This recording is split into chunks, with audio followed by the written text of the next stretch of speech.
Have you ever wondered where you really stand with God? Are you overcome with feelings of guilt because of things you've done wrong? Are you tired of religion that focuses on rules that you can't keep? Have we got good news for you? It's time to listen in on some casual conversation with Mike Kapler and Joel Brieseke and discover what true freedom is all about.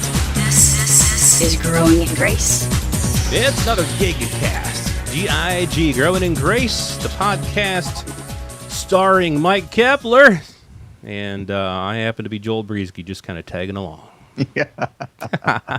Yes. The supporting cast. The supporting cast. Joel. Yeah. No, I think we'll keep Jesus as the star of this show. There you go. Getting really spiritual on people here. I don't know if they're going to want to keep listening if you do stuff like that. I know. We used to joke around back in our radio days about people we called super spiritual who would always find a way to somehow, get the talking points in. But sometimes the talking points didn't have a whole lot of life to it. You, listener, you know the type of people we're talking about. Maybe you are that type of person, and we're not talking about you, though. No, not you. Not you. Everybody else, not you. That's right. We're here to gossip. That's the G. It's the growing in gossip right here on our weekly podcast. All right, well, I think we should move on to something else. That would probably increase our listenership, wouldn't it? Yeah, gossip.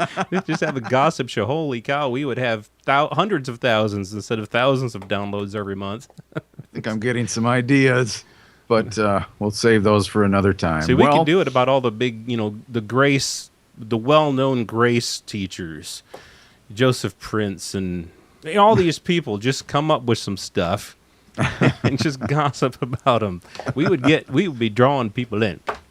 Nobody likes to be gossiped about, so try not to do it yourself, right? Exactly. I mean, you don't want people talking about you. We are just behind your back. Exactly. Or in front of your back, however that works. It would kind of hurt. So, yeah, let's. It's just one of those little things that, Well, I'm only sharing this with you because I want you to pray. For them. Yeah. Yep. This isn't gossip. This is for their benefit. Yes. Now let's talk some more about it. All right. So this week we continue. We've been on this theme for a while here, even going back a number of weeks. The nature of God's grace, and we've talked about several different things, and I think we recently were talking about our proper attitude under grace, and we're, again, just branching off of that. Maybe going to focus a little bit more this time on things that we, as people under grace, things that we discover, or hopefully will discover. Yeah, because grace is, a lot of people have perhaps a more shallow definition of grace, and that's all right, because the shallow definition that I'm thinking of is actually quite big, but it's really the tip of the iceberg. It's God's unmerited favor, and that's really good. It's great to be in God's unmerited favor. It's good to know that I've done nothing, absolutely nothing, to deserve anything that God gives to me. And in fact, if I've gone the opposite way and I've done some really, really bad things, or even if I've done some really, really good things according to the flesh, like we've talked about a lot in the past, it's not about that. God has given me His favor based upon Himself, not based upon me. So that's good, but there's so much more that we can go on to discover about grace with that as the foundation, with His unmerited favor as kind of the foundation. And so, we'll talk about some things that we can discover as we renew our minds, renew our thinking to the truth of God's grace. And one of these things is that, a lot of people in their life in Christ, they've got this picture of what it is to be a Christian as I'm becoming a better person, or I was saved and so I became a better person and now I'm climbing this ladder, becoming an even better person day by day. My works are becoming better. I'm sinning less, and my good works are becoming better. I'm sinning less. I'm doing all these wonderful things and I'm growing in all that stuff. Not that it's bad to be growing in the type of good works and the fruit of the Spirit and things like that. But if all that I see as Christianity, as life in Christ, is that I'm trying to become a better person, I've missed something. I've missed a big part of the foundation of what life in Christ is, and that it's not about me, but it's what Christ has done. It's not about my life on my own. And Christ is out there somewhere, and I'm trying to perform really good things for God. But rather, I'm seeing myself in Christ only. Not life in myself, but life in Christ. Any thoughts on that, Cap? Nope. Next Okay. question. Next one. We should. Well, of course go I've ahead. got thoughts. They may not mean anything, but Or they could mean everything. So the hope to be better, the hope to improve. Oh boy. Most people, especially in the religious world, when you start talking about, well, I'm trying to be better, I'm hoping to be better, I hope, they're usually talking about, I hope to do better. Right. And I hope to perform better. I hope to live a better life. And arguably, this could be a failure to realize that we are in Christ and we are in Him alone. Right. And that's where our life is hidden, is in Him. And so I think there's something to be said, like what you were talking about with people.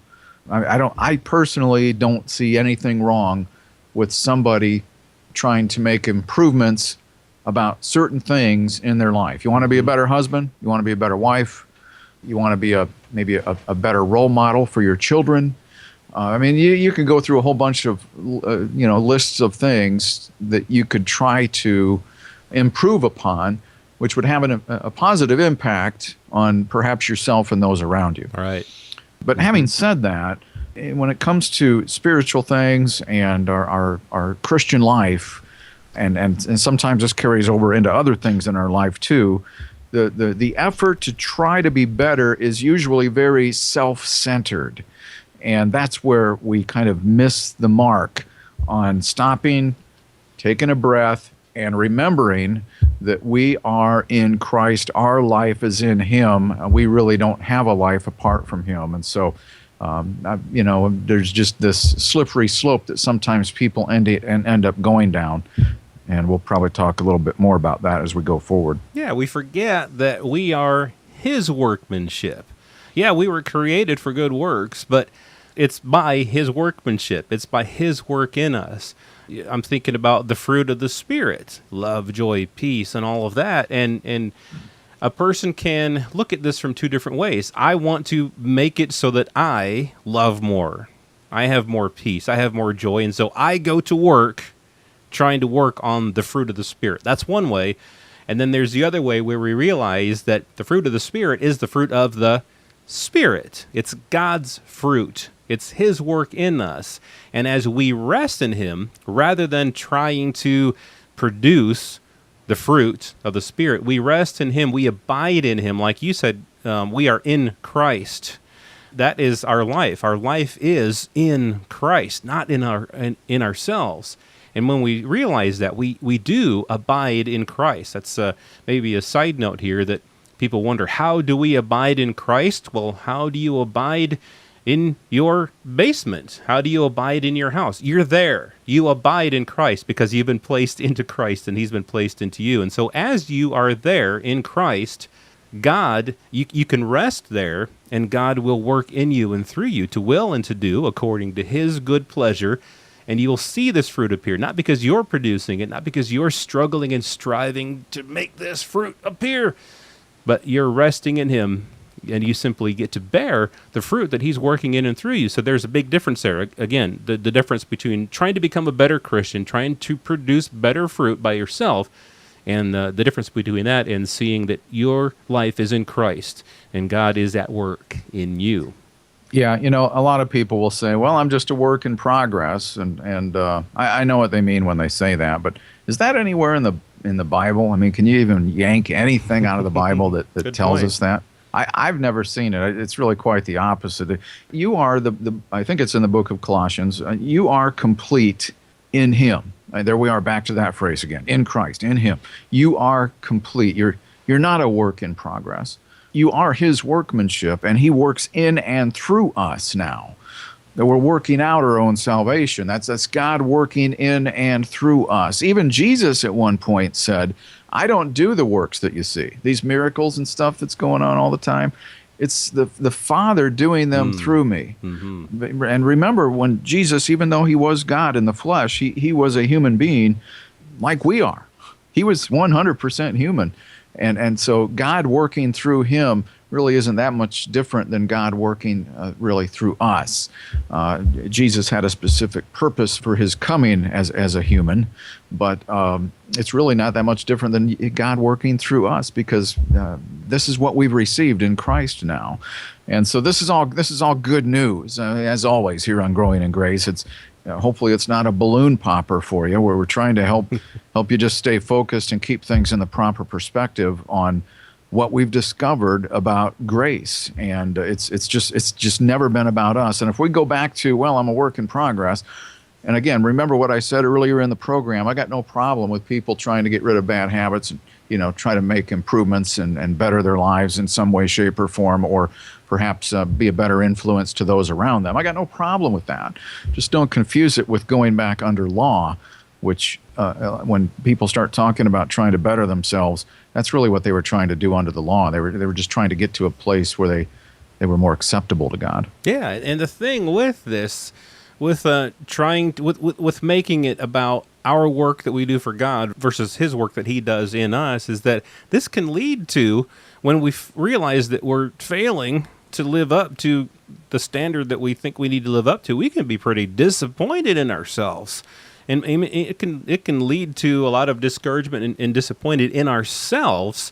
And we're running out of time for this this week. Maybe we'll have to start on this next week. But wouldn't that, when we're disappointed in ourselves, doesn't that just point out that our hope and our belief was in the wrong place to start with? Our hope and our belief was in ourselves and not in God. With about a minute left, Cap, do you want to go with that, or any thoughts?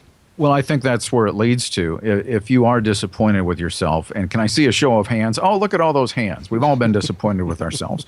I think you made a good point, though, Joel. That's probably evidence that we were placing trust in the wrong person, us, instead of him in us. And, that can be a rough place to be, because almost always you are going to let yourself down. It's bad enough that we get let down by others, right? Right.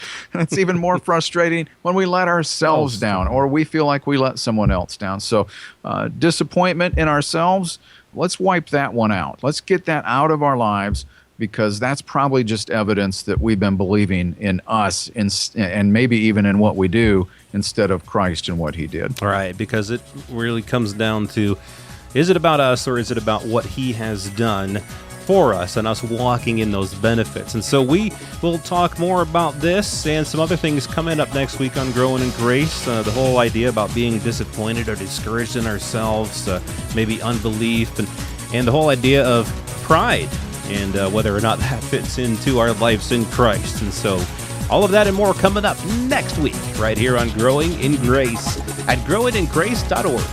This has been Growing in Grace with Mike Kapler and Joel Brizicki, heard online through various internet sources around the world each week. To access hundreds of past programs, visit graceroots.org.